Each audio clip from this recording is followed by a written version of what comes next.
ఎవరైనా సరే వాడిని మనం ప్రోత్సహించాలి. కొత్తదాన్ని మనం ప్రజలు ఇవ్వాలి. మేము ఎప్పుడూ ఒక నిత్యావసర వస్తువులు లాంటి వాళ్ళం. అంటే ఎవ్రీడే ఒక కమోడిటీ. సో అది మనం ఇస్తూ ఉండాలి. మన తెలుగు ప్రజల్లో ఒక ప్రత్యేకత ఏంటంటే ఎప్పుడు కొత్తదాన్ని ఆదరిస్తారు. మొదటి నుంచి చెప్పుకొచ్చాను. నాన్నగారు మంచి పండు వయసులో భీష్ముడు పాత్ర వేయడం ఏంటి, అటువంటి ఎన్నెన్నో సాహసాలు చేసి ప్రజల మన్నలు పొందారు ఆయన. అంటే ఆయన ఒక 10-15 సంవత్సరాల ముందు ఆలోచించేవారు. ఆయన ఒక రకంగా నిర్మాతలు కూడా ఏదైనా సినిమాకు యావరేజ్గా దాటితే కూడా ఆయన చెప్పేవారు, సలహా ఇచ్చేవారు. ఏమండి నెగిటివ్ ఎప్పుడు తాకట్టు పెట్టద్దు మీరు ఎక్కడ కూడా, ఇది ఎప్పటికైనా బంగారు గుడ్లు పెట్టే బాతు, దట్ ఇస్ ఎన్టీఆర్ అనేవారు ఆయన.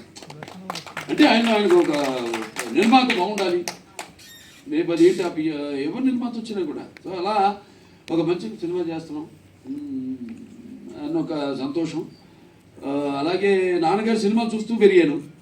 సో నా కొట్టిన పిండి ఈ పాత్రలన్నీ శ్రీకృష్ణదేవరాయలు అయితేనేమి, నాన్నగారు చేశారు 2 సినిమాలు.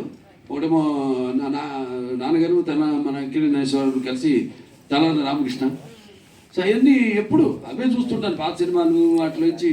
మళ్ళీ కొత్తదనం వైపు కూడా నేను కూడా అలాగే 25 సంవత్సరాలు కొన్ని సాహసించి చెప్పేస్తుంటా క్యారెక్టర్. మా డైరెక్టర్లు కూడా చాలా ఇక తలతిద్దాం ముందు, ఇది లేకపోతే ఎంతో ముందుగా ఆలోచిస్తున్నారు మీరు వద్దని. సో అలా నా ఇన్స్పిరేషన్, ఆ ధైర్యంతో మంచి సినిమాని మనం చేయబోతున్నాం. అంటే చాలామంది అప్పటికంటే కూడా ముందు ఆలోచన చేసాం, ముందు జనరేషన్స్ని ఫార్వర్డ్ థింకింగ్. ఇవాళ చూస్తారు రిలీజ్ అయితే సినిమాని ఎలా ఆదరిస్తారు. ఎందుకంటే ఇప్పుడు నేను ఒక 2 జనరేషన్స్ కనెక్ట్ అయిపోయాను. అది సినిమా ద్వారా కానివ్వండి, లేకపోతే అన్స్టాపబుల్ ప్రోగ్రామ్ ద్వారా కానివ్వండి, అలా 2 జనరేషన్స్. అంటే నా కొడుకే కాదు, నా మనవాళ్ళతో కూడా నేను కనెక్ట్ అయిపోయాను.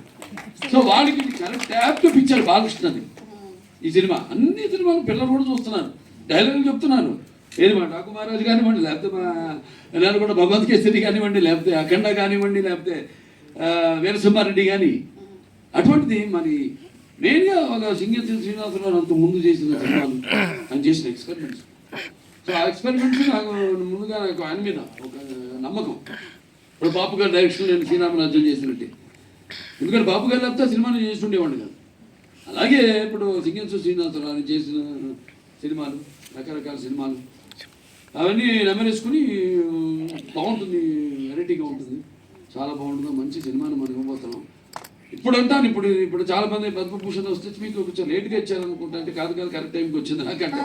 ఎందుకంటే మళ్ళీ ఒక మామూలు సెకండ్ ఇన్నింగ్స్ అంటూ ఉంటారు మన ఇండస్ట్రీలో. అది ఆ పదం మన వంట పడదు. లేదు, మనం ఇచ్చాం, 4 సినిమాలు ఇచ్చాం, 3 సార్లు ఎమ్మెల్యేగా గెలిచాం. ఆ తర్వాత అన్స్టాపబుల్ #1 ప్రోగ్రామ్గా నిలిచింది మన దేశంలోనే.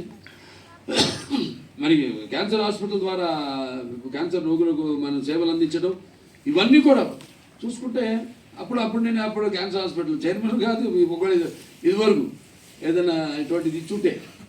సో అంతే. ఇప్పుడు ఇందాక అన్నారు మాటల్లో కాకతాళీయమో యాదృచ్ఛికమో అనేది. సో అలా సినిమా కూడా ఇప్పుడు జనరేషన్, ఇప్పుడు రిలీజ్, ఇప్పుడు చూస్తారు జనం ఎలా దీనికి ఎలా అంటే అందరూ ఆల్ ఏజ్, ఒక ఏజ్ బ్యాక్. ఇప్పుడు దేనికి, ఎందుకంటే ముఖ్యంగా ఈ సినిమాకి గుండెకాయ శ్రీకృష్ణదేవరాయ ఆ పాత్రే మెయిన్ కాన్సెప్ట్లో. ఆ పాత్రను ఎన్నుకోవడం. ఇప్పుడు చాలామంది ఈ సినిమాని అంటే ఫ్యూచరిస్టిక్, ఇది ఫస్ట్ సైన్స్ ఫిక్షన్ ఫిల్మ్.